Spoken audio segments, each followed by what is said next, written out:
अमूमन आपने अभी तक अस्पतालों में देखा होगा कि तमाम मरीजों का इलाज होता है, वहां डॉक्टर साहब बैठते हैं और तमाम ऐसे लोग आते हैं जिनको स्वास्थ्य संबंधी समस्याएं होती हैं। लेकिन आज मैं आपको सुल्तानपुर जनपद में एक ऐसा अस्पताल दिखाऊंगा जहां पर लोग शौचालय के लिए यानी शौच के लिए आते हैं और शौचालय समझकर उस अस्पताल में जाते हैं। मेरे पीछे एक तस्वीर आप देख रहे होंगे इस समय, जो बिल्कुल भवन जर्जर हो चुका है। ये वही भवन है, ये भवन कभी अस्पताल हुआ करता था और इस भवन में कभी मरीजों के इलाज होने थे, कभी यहाँ डॉक्टर साहब बैठते, कभी यहां तमाम लोग ऐसे थे जिनको स्वास्थ्य संबंधी लाभ प्राप्त होता, लेकिन अब वो लाभ नहीं मिल सकता। अब ये पूरी तरीके से अस्पताल जर्जर होकर गिर गया है और यह अस्पताल अब बिल्कुल शौचालय बन गया है। अगर मैं यूं कहूं शौचालय नहीं महा शौचालय हो गया है। शायद इतना बड़ा शौचालय आप पूरे भारत में कहीं नहीं देखे होंगे, जितना बड़ा शौचालय अब यह अस्पताल बन चुका है। आप ये समझिए कि मैं बड़ी मुसीबत से, बड़ी मशक्कत से यहां खड़े होकर आपको कवरेज कर रहा हूं, दिखा रहा हूं इन तमाम तस्वीरों को, जैसा कि हमने पहले भी किया है। आप इन तस्वीरों को पहले मैं चाहता हूं कि करीब से दिखा दीजिए कि किस तरीके से अस्पताल भरभरा कर गिर गया। और सबसे खास बात है आपको बताएं कि यह अस्पताल अभी तक हैंडओवर तक नहीं हुआ है। जब कभी श्रीपति मिश्रा जी मुख्यमंत्री हुआ करते थे उत्तर प्रदेश के, उस समय उन्होंने यहां पर बड़ी सौगात दी थी यहां के लोगों को। पीढ़ी चौराहे पर जाते वक्त यहां के लोगों ने उनको रोका और उनका जब स्वागत किया तो लोगों ने केवल एक समस्या बताई थी। तब जिंदाबाद के नारे नहीं लगाए थे, उन्होंने अपनी समस्या बताई थी और उन्होंने कहा था कि यहां के मरीजों को इलाज कराने के लिए सुल्तानपुर जाना पड़ता है, जो यहां से 30 से 35 किलोमीटर का सफर तय करना होता था। जिसके बाद से श्रीपति मिश्रा ने अपनी निधि से इस अस्पताल को बनाया था। आप सोचिए कि उत्तर प्रदेश के मुख्यमंत्री द्वारा अपने निधि से जिस अस्पताल को बनवाया गया हो, उस अस्पताल का आज तक हैंडओवर उसको नहीं किया गया। वह अस्पताल शौचालय का रूप ले चुका है। कुछ लोग इस गांव के मौजूद हैं जो कई दिनों से इसकी लड़ाई लड़ रहे हैं। कुछ लोग जो यहाँ के गांव के तमाम युवा हैं वो भी सक्रिय रूप से भाग लेते हैं कि किसी तरीके से इस अस्पताल को चलवाया जा सके। सबसे पहले मेरे साथ मौजूद है, क्या नाम है आपका? हर्ष पांडे भैया। हर्ष जी, अभी तक इस अस्पताल के बारे में क्या कुछ हुआ है? क्या कभी अधिकारियों ने संज्ञान लिया, चूंकि तमाम बार खबरें चलाई गई हैं? नहीं भैया, अधिकारियों ने मतलब संज्ञान लिया तो है, पर बहुत दबाव डालने के बाद, जैसा कि हम लोग ने बहुत बार उनके ऊपर दबाव डाला है, तब जाके यहाँ पे आके उन्होंने नापा है और ये लोग आने के लिए तैयार भी नहीं थे। लेकिन हम लोग ने भी धरना देने की बात करी, उसके बाद और भी प्रेशर डलवाए, फोन करवा के अपने तरफ से जितना भी हो सका, तब जाके यहाँ पे लोग आके नाप के गए हैं। अभी मुश्किल से 5-6 दिन की बात है, तो PWD वाले आए, अपना नाप आप के गए। ये लोग मानने के लिए तैयार नहीं थे, लेकिन हम लोग ने धरना वरना की बात की, तब जाके ये लोग आने के लिए तैयार हुए। अच्छा, इसके लिए मुझे लगता है तकरीबन आप लोग 1 से 1.5 साल से संघर्ष चल रहा है आप लोगों का। हाँ, जब से मैं यहाँ गांव में आया हूँ तब से लगभग मैं 1 साल से लगा हूँ कि ये अस्पताल हम बनवा के जाएंगे, चाहे जो हो जाए। अच्छा, जनप्रतिनिधि जो है उनका क्या रवैया रहा है इस अस्पताल के प्रति? जनप्रतिनिधि का भैया कोई मतलब खास मायने नहीं है। जो भी यहाँ पे घूमते हैं, मतलब बस उनको जब वोट रहता है जब तभी वो लोग आते हैं, उसके पहले यहाँ पे कोई दिखाई नहीं देता है। जब वोट आ जाएगा तो वो लोग घर घर घूमेंगे, हर जगह अस्पताल का मुद्दा उठाएंगे, सड़क का मुद्दा उठाएंगे, नाली का मुद्दा उठाएंगे, लेकिन उससे पहले वो कोई भी मुद्दा नहीं उठाएंगे जो मतलब अस्पताल का निर्माण हो सके। हाँ, अच्छा हर्ष जी, ये बताइए इस अस्पताल के बन जाने से कितनी आबादी को लाभ मिल सकता है? भैया, हमारे ग्राम सभा के और भी जितने आसपास की मतलब आबादी, वो 50,000 आदमी को लगभग इससे मतलब फायदा मिलेगा। जो कि अभी हम लोग को 25 किलोमीटर दूर सुल्तानपुर जाना पड़ता है। यहाँ पे लोगों को बहुत दिक्कत होती है और सड़क की आप कंडीशन जान ही रहे हैं, बहुत खराब है। तो इससे हम लोग के यहाँ के लोगों को बहुत दिक्कत होती है। बिल्कुल, लगातार समस्याएं यहाँ के लोगों को होती है। गाँव के और लोग मौजूद हैं, उनसे भी अस्पताल के बारे में जानेंगे। चाचा, क्या नाम है आपका? रामचंद्र। लंबा अनुभव आपका लग रहा है, बताइए अस्पताल कब बना था ये गांव में? ये तो हो गया कम से कम 30 साल। 30 साल से? 30 साल। कभी यहाँ पर इलाज भी हुआ था? नहीं, इलाज कभी नहीं हुआ? कभी नहीं। अस्पताल की बिल्डिंग बनी, इलाज नहीं हुआ ना। 30 साल से अस्पताल की बिल्डिंग बन गई, इलाज ही नहीं हुआ? इलाज ही नहीं हुआ है, सारा चला ही नहीं 1 घंटे में। हाँ। एक बारी चालू किए थे, फिर बीच में पता नहीं क्या इन सबका लफड़ा हो जाता है। हाँ। इधर उधर कर जाते हैं। हाँ। मतलब कभी इसमें एक भी दवा किसी को नहीं मिली इस अस्पताल में? ना, दवाई तो ऐसे मिलती है, वो साथ में है एक आवासीय भवन। आवासीय भवन, उसी में देते हैं। उसी में अस्पताल चल रहा है। 2-1 डॉक्टर जो आते हैं वही दे जाते हैं। बस। क्या चाहते हैं, अस्पताल चलाया जाए? ये तो अस्पताल चलना चाहिए। यहाँ पर लाखों आदमी के लिए इतनी दूर आना जाना, क्योंकि इतना ज्यादा यहाँ पर बदबू आ रहा है कि आप खड़े भी नहीं हो सकते, इतनी हालत खराब है यहाँ पर। क्या नाम है भैया? आत्माराम तिवारी। तिवारी जी, ये बताइए अस्पताल कब बना था और कितने दिनों तक चला? 30 साल पहले बना था और चलने के नाम पे तो ना ही समझिए। हाँ, कभी इलाज नहीं हुआ किसी का? कभी नहीं, किसी का कोई इलाज नहीं हुआ। 30 साल से मुझे लगता है कि 6 बार यहाँ विधायक हुए होंगे, कम से कम यहाँ मुझे लगता है कि 6 बार सांसद हुए होंगे। 6 सांसद और 6 विधायक मिलकर कभी आज तक इसका जीर्णोद्धार कराने के बारे में नहीं सोचे? कोई जीर्णोद्धार करने के बारे में कोई नहीं सोचता है। केवल इलेक्शन के दौरान लोग आते हैं, आके चले जाते हैं, वादे लंबे लंबे करते हैं, कोई इस पे विशेष ध्यान नहीं जाता किसी तो का। 30 साल से क्या आप लोगों ने वोट भी नहीं दिया? 30 साल से बराबर हम लोग वोट दे रहे हैं। हमारे विश्वास का खून हो रहा है बराबर। हाँ। बिल्कुल, अब विश्वास का खून हो रहा है। सवाल है इनका, क्योंकि यहाँ पर मैंने जैसा कि कहा कि 30 साल से 6 विधायक और 6 सांसद हुए, लेकिन बझना गांव में जो अस्पताल है, इस अस्पताल की सूरत नहीं बदली। चाचा, क्या नाम है आपका? हरिराम। कितनी उम्र है आपकी? अरे हमारी उम्र तो बहुत है साहब। इस अस्पताल को कब से देख रहे हैं? अरे हम देख रहा हूँ 30-40 साल से लमसम। 30-40 साल से। ये बताइए, कभी इसमें दवा लेने आए थे आप?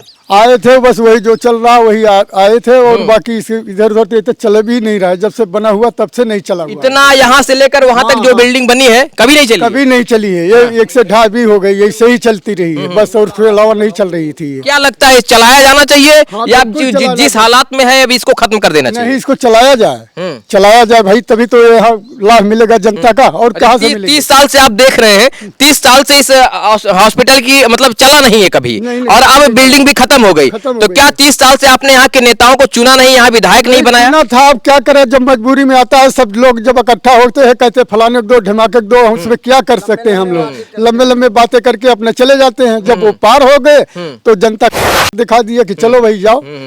क्या नाम है भैया आपका? हमारा नाम दिलीप तिवारी है। ये बताइए, हॉस्पिटल के हालात कब से ऐसे देख रहे हैं? मैं जब बचपन में था तभी से मैं देखा था, यहाँ पे ऐसा कुछ भी नहीं बाकी था कि जो सर सामान यहाँ पे डॉक्टरी का चाहिए, सब कुछ ओके था। सिर्फ डॉक्टर को आके इसको चलाना था, बाकी यहाँ पे मरीज आते, लेकिन ये कुछ चला नहीं। एकदम अच्छी खासी कंडीशन बनी थी इसकी।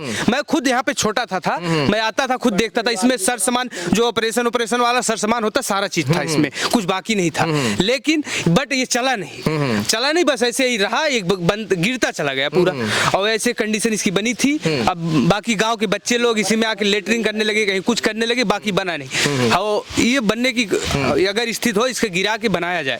बिल्कुल, गिरा कर इसको बनाया जाए। तमाम ऐसे सवाल हैं, लगातार मांग है। क्या कहेंगे, अस्पताल बनना चाहिए? बिल्कुल सर, बनना चाहिए। किससे, इसके लिए कितने लोगों से कहा अभी तक आप लोगों ने? अरे बहुत लोगों से कहा है। फिलहाल में जितने लोगों से हम लोगों ने बोल दिए हैं, उतना तो कोई बोल भी नहीं सकता इसको, बट चलाना चाहिए। अब सारे चलना चाहिए। हाँ बिल्कुल। क्या नाम है भैया? शिवराम गुप्ता। क्या कह चाह रहे हैं, अस्पताल चलना चाहिए? हाँ जी, अस्पताल चलना चाहिए। यहाँ तो बड़ी बदबू है। बदबू तो है, जब लोग लैट्रिन करेंगे बदबू रहेगी ही। अस्पताल में कोई लैटरिंग करता है क्या? बहुत सारे बच्चे करते हैं। हाँ, और क्या, बड़ी हालत खराब है यार। जी। चलिए, क्या नाम है चाचा?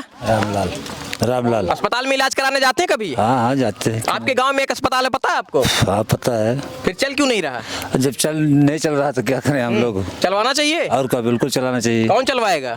आए सरकार चलवाए, और कौन चलाएगा? हर्ष जी, आप बड़ा संघर्ष कर रहे हैं, इसके लिए बताइए, कभी मुख्य चिकित्सा अधिकारी जी से बात हुई आपकी? जी भैया, बात हुई थी, हमने जाके पत्र भी दिया था। तो उन्होंने क्या, हमारे संज्ञान में है ये। तो हमने कहा जब आपके संज्ञान में, तो आप इस पे एक्शन क्यों नहीं ले रहे हैं? तो कहे नहीं, ये ऐसे मतलब हम लोग के अंडर में पूरा नहीं है, ये सरकार के अंडर में, जैसे भी होगा हम धीमे धीमे इसका काम चालू करवाएंगे। तो उनसे हमारी बात हुई थी, लेकिन उन्होंने यही जवाब दिया हमें। सांसद जी ने क्या कहा? सांसद जी ने अभी उन्होंने मतलब ये कहा था, फोन तो उन्होंने किया था, पर खुद आके वो यहाँ पे नहीं देखे हैं। वो मतलब करवाने के लिए तैयार है, उनके भी संज्ञान में है, लेकिन खुद आके यहाँ पे कोई देखना नहीं चाहता। संज्ञान में सबके है? संज्ञान में सबके, बस कोई आके खुद नहीं देखना चाहता। आइए, मैं तस्वीरें दिखा देना चाहता हूँ, थोड़ा सा करीब से आ जाइए, और मैं चीजें उन तस्वीरों को मैं दिखा दूं। बिल्कुल, उन तस्वीरों को मैं दिखा दूं जो संज्ञान में है लोगों के।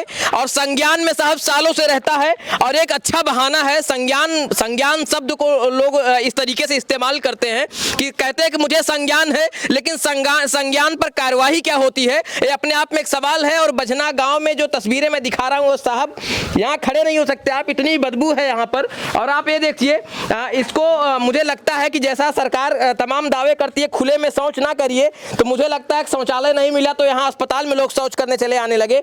और आना वाजिब भी है, क्योंकि जब यहाँ डॉक्टर नहीं बैठेंगे, जब यहाँ लोगों का इलाज नहीं होगा, जब जिस मंसूबे से इस अस्पताल को बनवाया गया था वो मंसूबा नहीं सफल हो पाया, तो लोगों ने इसको अस्पताल को शौचालय बना देना ही मुनासिब समझा। लेकिन आप देखिए कि दुर्भाग्य क्या है उत्तर प्रदेश का, कि यहाँ की राजनीति किस तरीके से होती है कि मुझे लगता है कि जिस समय बनाया गया होगा लाखों करोड़ों की लागत से बनाया गया रहा होगा, लेकिन आज देखिए किस तरीके से जर्जर हो गया, धूल फाक रहा है। आप जूम करके दिखाइए किस तरीके से जयसिंहपुर में जो बजना गांव में अस्पताल बनवाया गया था उसके हालात आप देख सकते हैं। यही वो हालात हैं, आप अंदर मैं जा नहीं सकता, इतनी बदबू है। और जाने की बात छोड़िए, आप यहां से तकरीबन 10 फीट खड़े नहीं हो सकते इस हॉस्पिटल के आसपास।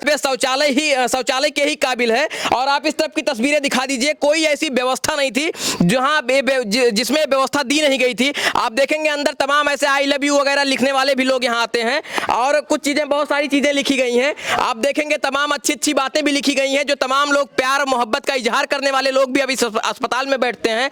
नशेड़ी गजेड़ी भंगेड़ी टाइप के लोग भी बैठते हैं। और ये तस्वीरें हैं जयसिंहपुर सुल्तानपुर, जो जयसिंहपुर तहसील है उसके अंदर एक बजना गांव लगता है। और बजना गांव के अंदर देखिए, जिस तरफ भी आपकी नजर लेकर, मैं पहली बार नहीं दिखा रहा हूं आपको, कई बार मैंने दिखाया है। आप देखेंगे यहाँ अंदर की तस्वीर अगर मैं आपको चल के दिखाऊं तो आगे से लेकर पीछे तक के पूरे भवन को मैं दिखाऊं किस तरीके से जर्जर हो चुका है लाखों की लागत से। दुर्भाग्य तो देखिए हमारे उत्तर प्रदेश का कि जिस भवन को मुख्यमंत्री अपने निधि से स्वयं देता है और कहता है कि मैं अपने लोगों को, अपने देश के, अपने जनता को सौगात देना चाहता हूं, वह सौगात आज किस तरीके से बर्बाद हुई कोई देखने वाला नहीं हुआ।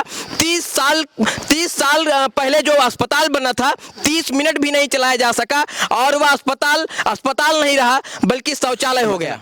बजना गांव में स्थित जो अस्पताल है वहां की कुछ तस्वीरें दिखाने के बाद मैं आपकी नजर लेकर जाना चाहता हूं। सरकार बड़े बड़े दावे करती है और दीवारों पर अच्छी बातें लिखती है, खुली जगह शौच ना जाएं, शौचालय घर में बनवाएं। क्या जरूरत है साहब बजना गांव में शौचालय बनवाने की? सामने एक बड़ा सा अस्पताल है, वहां चले जाइए, आप देखेंगे कि महा शौचालय बनवा दिया गया है। और आइए आपको दिखाएं, खुले में शौच बंद करो, शौचालय प्रबंध करो। क्या जरूरत है प्रबंध करने की? सरकार का काम बिल्कुल आसान हो चुका है, क्योंकि यहाँ कुछ साल पहले अस्पताल बनवा दिया गया था और अस्पताल अब शौचालय हो चुका है। और पीछे देखिए, यहाँ भी जो है शौचालय का करे प्रयोग, मिटे गंदगी भागे रोग। क्या जरूरत है भगाने की? क्योंकि गंदगी बांटी जा रही है, ग्राम पंचायत बजना में गंदगी बांटी जा रही है, और गंदगी कोई और नहीं बांट रहा है बल्कि साहब एक अस्पताल में जिस तरीके से अस्पताल को शौचालय बना दिया गया, ना कभी कोई जनप्रतिनिधि आया, ना कोई अधिकारी इसको देखने की जोखिम उठाता है। एक शब्द लोगों को मिल गया है,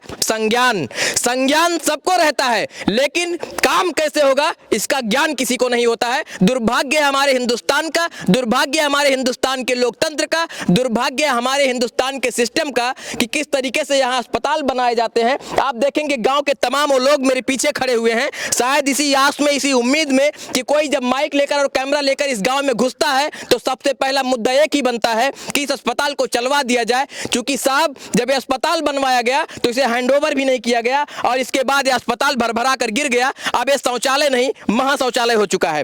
क्या कह रहे थे आप? धरना उन्ना देना चाह रहे थे इसके लिए? जी भैया, सबसे बड़ी बात, अगर हमारी मांगे नहीं पूरी होती हैं तो इसके बाद हम धरना जरूर देंगे। इसके लिए चाहे हमको जो करना पड़ जाए, हम सड़क पे भी बैठेंगे, हम अधिकारी के यहाँ भी बैठेंगे, हम विधायक जी के सामने बैठेंगे, हम सांसद जी के सामने भी बैठेंगे। और ये गारंटी के साथ कह रहे हैं, क्योंकि जैसा कि अभी हम लोग ने देखा है कि अस्पताल की हालत तो मतलब लगभग 30 साल से खराब है। गाँव के लोग को इतनी परेशानी होती है कि अब जिसके घर में अस्पताल, जिसके घर में है लेटरिन वेटरिन, उनको तो कुछ पता नहीं है, वो तो अपना इधर उधर घूम रहे हैं। लेकिन जो गांव के लोग हैं, सबसे बड़ी समस्या गांव वालों को है ना, उनको तो सुल्तानपुर जाना पड़ता है। इस वजह से हमको मजबूरन अब धरना देना पड़ेगा। अगर आप युवा हैं, धरना देंगे ना तो ज्यादातर नेताओं की नजरों में आएंगे, आप अधिकारियों के नजरों में आएंगे, और फिर एक मुकदमा लाद देंगे आप पर, कैरियर खराब हो जाएगा। फिर क्या करेंगे आप? भैया पहले बात, मैं विधि कर रहा हूँ, मैं विधि का छात्र हूँ। उनके मुकदमा से मुझको कोई डर नहीं है। पहली बात तो मुकदमा ही करेंगे, करते हैं। अगर मेरे एक मुकदमा से अगर अस्पताल बन जाता है, मेरे लिए एक मुकदमा कोई बहुत बड़ी बात नहीं है। बिल्कुल है, जज्बा होना चाहिए हिंदुस्तान के तमाम युवाओं में। अगर आपको बदलाव लाना है